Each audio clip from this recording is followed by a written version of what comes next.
Bismillahirrahmanirrahim. Assalamu alaikum. Day 93. The tiny worm upsetting the boycott. Of course, Allah, the most powerful, would not leave His beloved Prophet ﷺ in the midst of difficulties. This time, in order to teach a lesson to the people around him and the pagans, he was going to send a small creature of his to help. He was going to show them that even through small things he could do miracles for his Prophet ﷺ.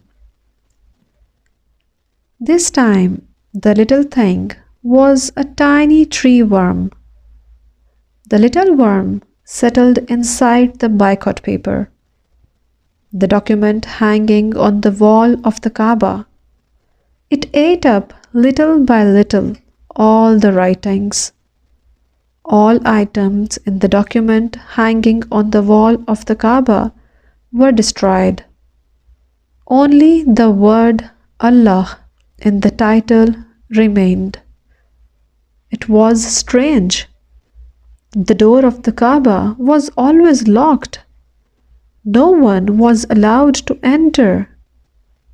This little worm, as if making fun of them, had swallowed up the writings of the agreement completely.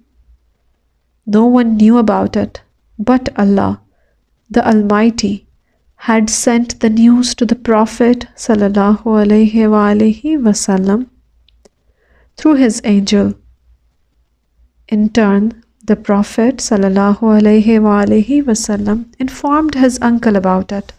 Abu Talib went straight to the pagans and said, "According to the news I have received from my nephew, Allah has put a tree worm inside the paper you hung on the wall of the Kaaba, and it ate up everything except for the word Allah."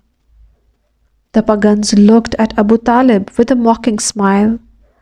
To their mind, this was impossible.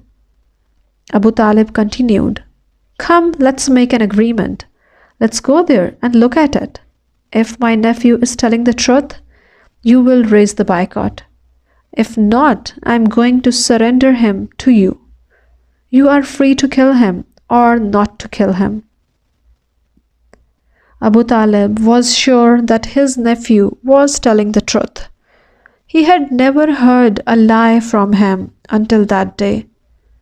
So for that reason, he had offered them such an alternative.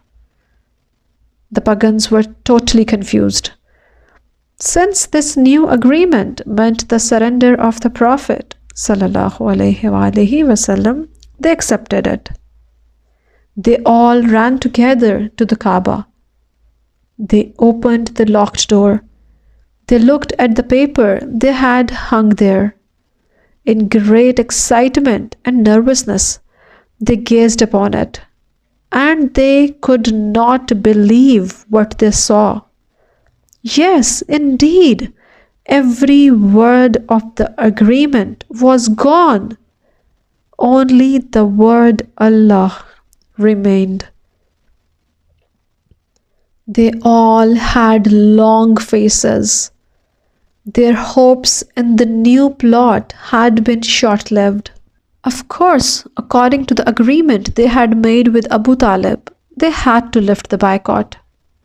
It was announced to the public.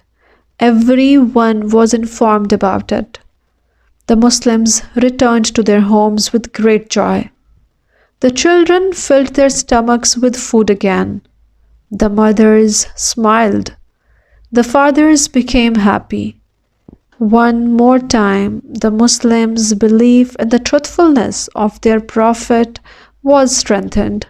ﷺ. As for the little worm, it had finished its task and disappeared.